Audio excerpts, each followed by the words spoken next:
ঠান্ডার দিনে দুপুরের খাওয়া দাওয়া করতে এত দেরি হয়ে যায়, এমনিতেই বেলাটা ছোট আর সকাল থেকে ঠান্ডা ঠান্ডা করে আমাদেরও কাজকর্ম করতে অনেকটাই দেরি হয়ে যায়। তার মধ্যে তো আমার রান্না করব কি করব ভাবতে ভাবতেই সময় চলে যায়।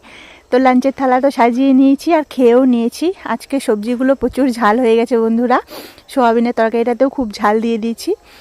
মানে সর্দি লেগেছে তো ভাবলাম একটু ঝাল খেলে যদি ভালো লাগে। তো দেখো থালায় নিয়ে নিলাম একদম গরম গরম ভাত, লেবু, লঙ্কা, আর বাগানে হয়েছিল কড়ই শাক, তাকে তুলেছিল মা, তাকে ভাজা করে নিয়েছি। আমি এসে দেখতাম আগে মা এরকম করে শাক ভেজে বেশ লঙ্কা পেঁয়াজ দিয়ে মেখে গোল করতো, আমিও আজকে ওরকমভাবেই করে নিলাম।